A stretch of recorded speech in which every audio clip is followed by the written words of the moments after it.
Hello and welcome to the What is a Teaching Assistant workshop.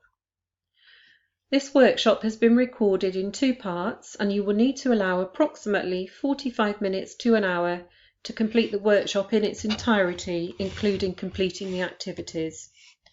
You will need to print off or access the resources online and will also need a pen and paper to hand. Aims and objectives.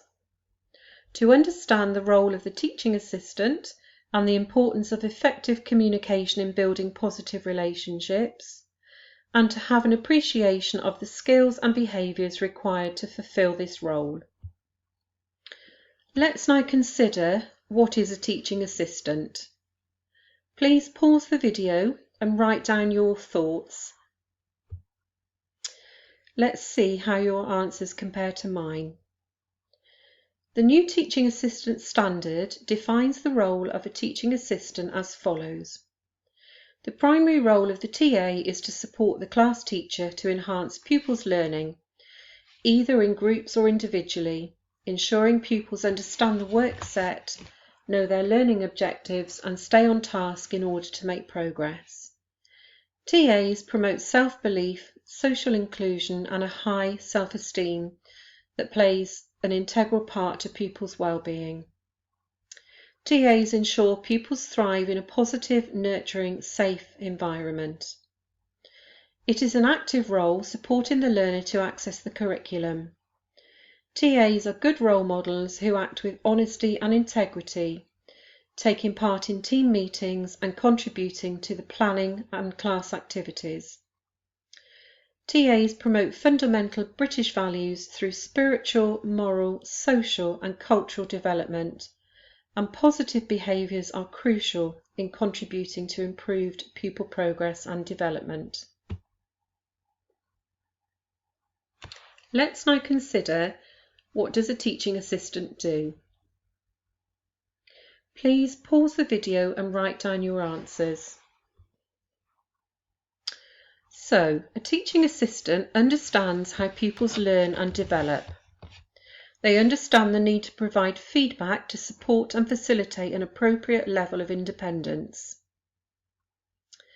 They comprehend appropriate levels of learning resources to identify and help address weakness, consolidate strengths and develop individualised expectations. They recognise different stages of child development through school. For example, transition between key stages. Technology plays a big part of the role of the TA, and TAs will recognise the importance of using appropriate technology to support learning. TAs will work with teachers to understand and support assessment for learning, understanding the need to accurately observe, record and report on pupils' participation, conceptual understanding and progress to improve practice and assessment for different groups of pupils. They will understand the school's assessment procedures for benchmarking against targets set by the class teacher and be familiar with assessment materials. They will also have an appropriate knowledge of the curriculum and the context of which they are working in.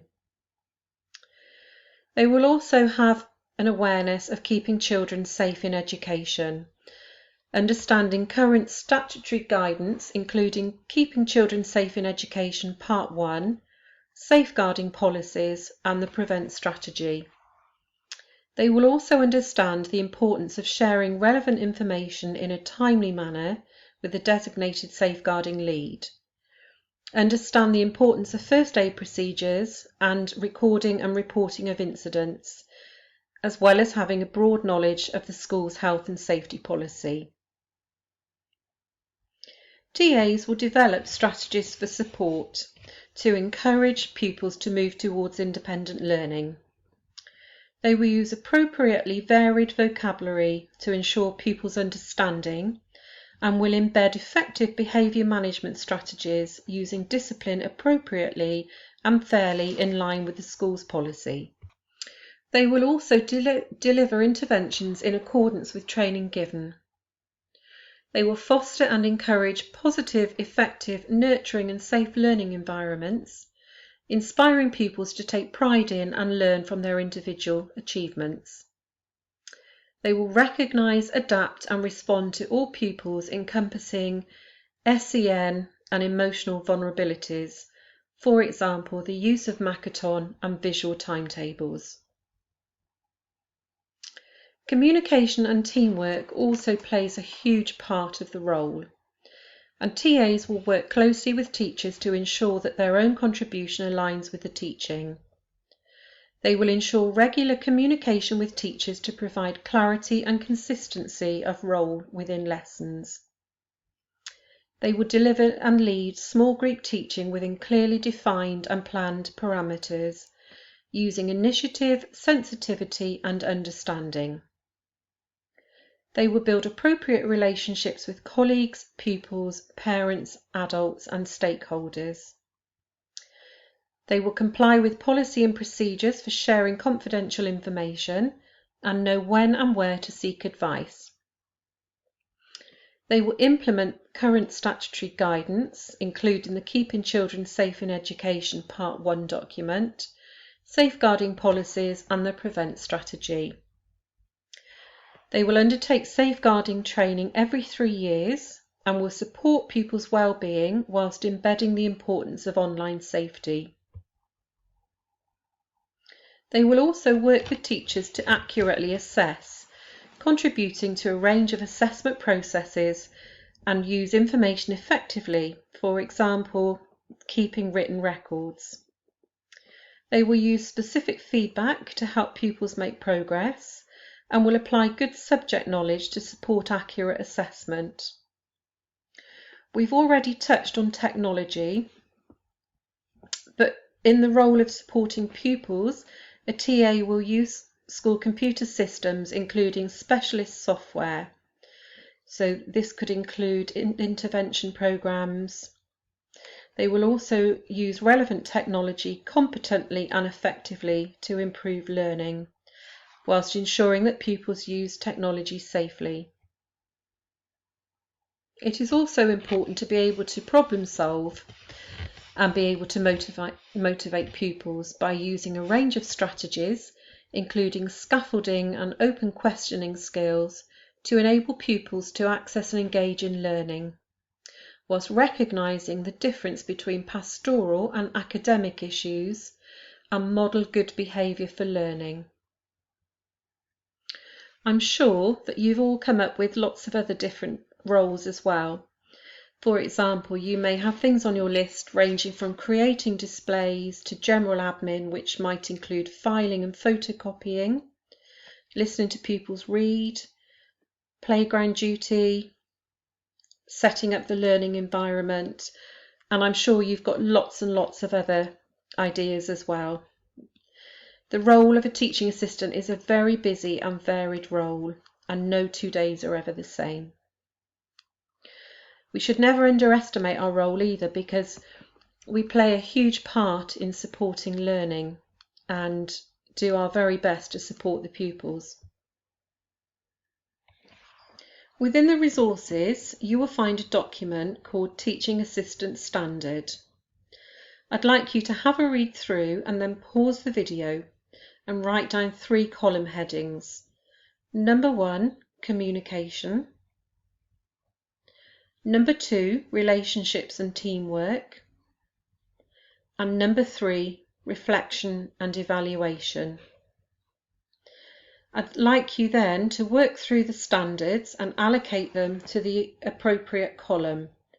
For example, standard: foster and encourage positive, effective, nurturing and safe learning environments, inspiring pupils to take pride in and learn from their individual achievement, falls into the relationship and teamwork column. So if you'd like to pause your video now and spend some time doing that. So I have put the standards into the appropriate columns for you, and you will be able to access this information over the next few slides. So just take a few moments to look through the 2 slides that contain the communication standards.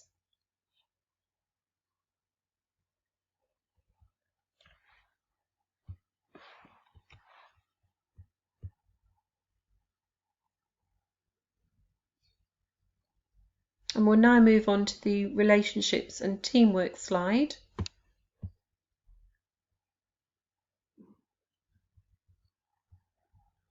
And finally, the reflection and evaluation slide.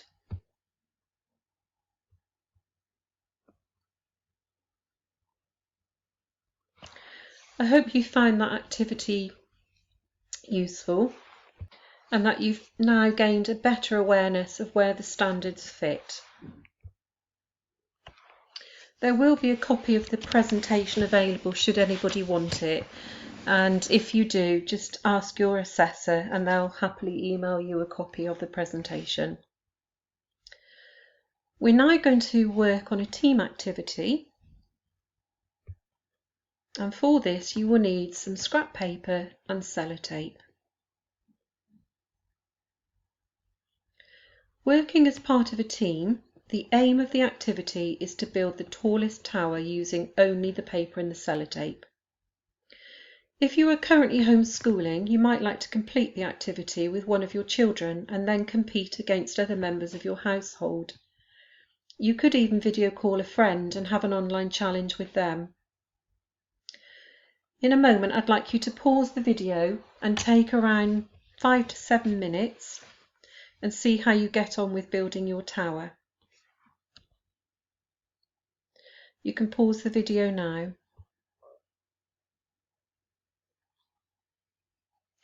Hopefully you had fun with the activity and were able to build a taller tower than your opponents. It would be great to see pictures of your finished work. My email address is on the screen, and if you'd like to send your photos in, there will be a prize for the tallest tower. So let's reflect on that activity now. Take a few moments to consider what went well, what improvements could you have made, and how could you improve your team working skills in the future. So if you'd like to pause the video now. It's always good to reflect on activities, and I'm sure now with hindsight you've had a chance to look at your tower and think about what you did and how you could have built it better. I'm sure some of you are probably kicking yourself thinking, oh, I could have done it this way or that to improve it. As a teaching assistant, reflective practice is a huge part of our role, and it's a basic part of teaching and learning. It's important to take time to reflect on our role and to consider how we deliver activities in the learning environment. We need to consider what worked well, what didn't work so well, and then consider how we could improve on the activity or our delivery of it the next time. Reflection is a powerful tool and allows us to consider how pupils learn, which in turn enables us to differentiate learning to meet individual pupil needs. Reflective practice is an ongoing thing. It's not something that we do one day and think that activity is now fine, don't need to bother with working on it again. It is a work in progress. It's also very interesting sometimes if you just stand back, if you're not needed to be supporting a child in an activity, it's really interesting to stand back and just observe and think about how engaged the pupil is. Are they enjoying it? Are they interested? Are they stimulated? And we learn a lot from these observations and then putting our reflection into practice. Next time you're in the classroom, just see if you can take a few minutes, that's all you need each day, just to see how pupil learning is and to see where you could suggest or make improvements. So we've reached the end of part 1 of our workshop. You can now have a break and we'll be back with part 2 when you're ready. You just need to click on the link to access the second part of the workshop.